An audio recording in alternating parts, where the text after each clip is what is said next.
कभी सोचा है सुबह सुबह हमारी गलियां इतनी साफ कैसे मिलती हैं? या रात में ये स्ट्रीट लाइट्स अपने आप कैसे जल जाती हैं? और हमारे घर का सारा कचरा वो आखिर जाता कहाँ है? नहीं, ये कोई जादू नहीं है। इसके पीछे है एक बहुत बड़ा कॉम्प्लेक्स सिस्टम। आज हम इसी सिस्टम की बात करेंगे, यानी शहरी प्रशासन की। तो आज हम क्या क्या देखने वाले हैं? शुरुआत होगी एक टूटी हुई लाइट और एक सवाल से। फिर हम समझेंगे कि शहर का रखवाला है कौन और इस सब के लिए पैसे कहाँ से आते हैं। एक शहर की बहुत ही दिलचस्प कहानी भी है हमारे पास। और आखिर में हम जानेंगे कि एक आम नागरिक होने के नाते हम क्या कर सकते हैं। तो चलिए शुरू करते हैं पहले हिस्से से।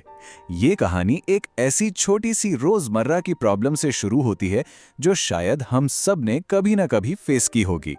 मान लीजिए गली की स्ट्रीट लाइट खराब हो गई, टूट गई। अब रात में तो पूरा अंधेरा है, आने जाने में भी डर लग रहा है। सवाल ये उठता है कि इसको ठीक कौन करेगा, किसकी जिम्मेदारी है ये, और हाँ, इसके पैसे कौन देगा। बिल्कुल ऐसा ही कुछ हुआ जब कुछ बच्चे गली में क्रिकेट खेल रहे थे और एक जोरदार शॉट सीधा लगा स्ट्रीट लाइट पर, टूट गई। अब बच्चे तो परेशान, उनको ये समझ नहीं आ रहा था कि भाई अब इस नुकसान की भरपाई कैसे होगी, पैसे किसको देने पड़ेंगे। और इसी सवाल का जवाब हमें एक बहुत बड़ी और जरूरी संस्था तक ले जाता है। एक ऐसी संस्था जो पर्दे के पीछे से हमारे शहर को चलाने का काम करती है। कह सकते हैं कि यही हमारे शहर की असली रखवाली है। और इस संस्था का नाम है नगर निगम। जी हाँ, बड़े शहरों में इसे म्यूनिसिपल कॉरपोरेशन या नगर निगम कहते हैं और छोटे शहरों या कस्बों में म्यूनिसिपैलिटी या नगर पालिका। ये वही ऑर्गेनाइजेशन है जिसके ऊपर शहर को चलाने और सारी जरूरी सर्विसेज देने की जिम्मेदारी होती है। नगर निगम के काम इतने सारे हैं कि इनकी लिस्ट देखकर कोई भी सोच में पड़ जाए।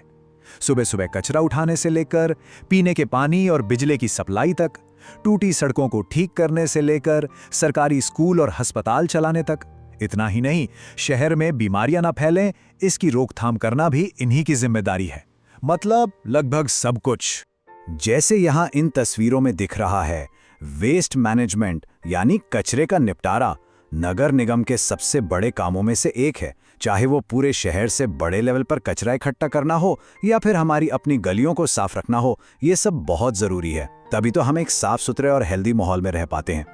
तो ठीक है, काम तो बहुत सारे हैं, पर सवाल यह है कि इन्हें करता कौन है। देखिए, नगर निगम को चलाने के लिए दो तरह के लोग होते हैं। एक वो जिन्हें जनता चुनती है और दूसरे वो जिन्हें सरकार अपॉइंट करती है। चलिए इन दोनों के बीच का फर्क समझते हैं। इसको ऐसे समझिए, एक तरफ है वार्ड काउंसलर या पार्षद, जिन्हें हम वोट देकर चुनते हैं। ये हमारी आवाज है, हमारी परेशानियां निगम तक यही ले जाते हैं और बड़े बड़े फैसले लेते हैं। दूसरी तरफ है कमिश्नर और उनका पूरा स्टाफ। ये सरकारी अधिकारी होते हैं और पार्षदों के लिए गए फैसलों को जमीन पर उतारने का काम करते हैं। तो एक तरह से पार्षद तय करते हैं कि क्या करना है और कमिश्नर की टीम ये पक्का करती है कि उसे कैसे करना है। अच्छा, सड़कें बनानी हैं, लाइटें लगानी हैं, साफ सफाई करनी है, स्कूल हॉस्पिटल चलाने हैं, इन सब में पैसा तो बहुत लगता है ना। तो ये पैसा आता कहाँ से है? नगर निगम अपनी कमाई कैसे करता है? चलिए अब जरा इसके फाइनेंस को समझते हैं। इसका सबसे सीधा जवाब है टैक्स। हम जो टैक्स भरते हैं वही नगर निगम की कमाई का सबसे बड़ा जरिया है। ज्यादातर पैसा अलग अलग तरह के टैक्स से ही आता है जो शहर के लोग चुकाते हैं। तो ये टैक्स कौन कौन से होते हैं?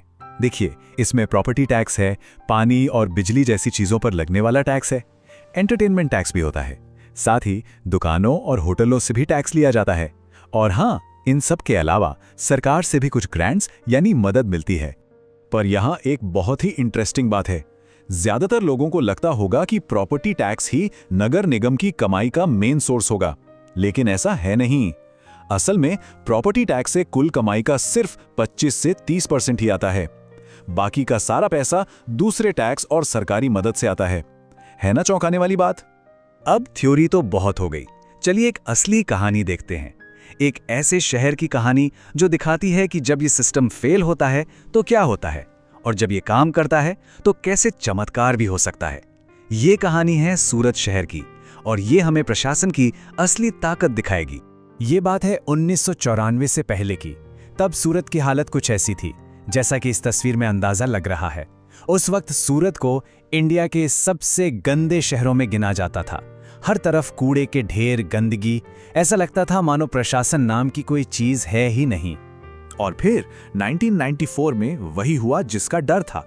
इस गंदगी की वजह से शहर में प्लेग फैल गया, एक भयानक महामारी। इस एक घटना ने पूरे शहर को हिलाकर रख दिया।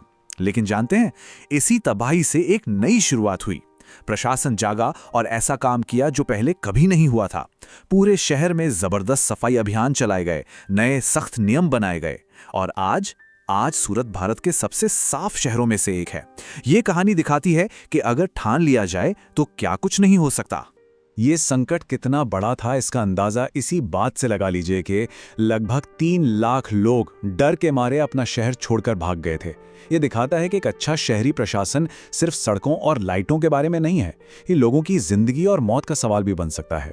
तो सूरत की कहानी से हमें एडमिनिस्ट्रेशन की पावर तो समझ आ गई, लेकिन एक आम नागरिक क्या कर सकता है? क्या इस पूरे सिस्टम में हमारी भी कोई भूमिका है? बिल्कुल है। चलिए अब इसी पर बात करते हैं। इसकी एक बेहतरीन मिसाल है गंगाबाई। इनके मोहल्ले में कई दिनों से कूड़ा नहीं उठ रहा था, तो इन्होंने क्या किया? चुपचाप बैठकर इंतजार नहीं किया। इन्होंने अपने आस पड़ोस की कुछ और महिलाओं को साथ लिया और सब मिलकर अपनी शिकायत लेकर पहुंच गईं सीधे अपने वार्ड काउंसलर के घर। गंगाबाई की कहानी हमें एक सिंपल सा रास्ता दिखाती है। सबसे पहले अपनी कम्युनिटी की प्रॉब्लम को पहचानिए, फिर अपने इलाके के वार्ड काउंसलर से कांटेक्ट कीजिए। अकेले नहीं, अपने पड़ोसियों को साथ लेकर एक आवाज बनिए और जरूरत पड़े तो शांति से अपनी बात रखिए, प्रोटेस्ट कीजिए, क्योंकि याद रखिए, एक जागा हुआ नागरिक ही एक अच्छे प्रशासन की असली बुनियाद है। तो आज हमने शहरी प्रशासन की इस पूरी दुनिया को समझने की कोशिश की। ये पूरी बातचीत हमें एक आखिरी सवाल पर लाकर छोड़ देती है कि किसी के भी नजरिए से एक शहर की तरफ से मिलने वाली सबसे जरूरी सर्विस कौन सी है? क्या वो साफ सफाई है, या 24 घंटे पानी, या अच्छी सड़कें, या कुछ और? इस पर जरूर सोचिएगा।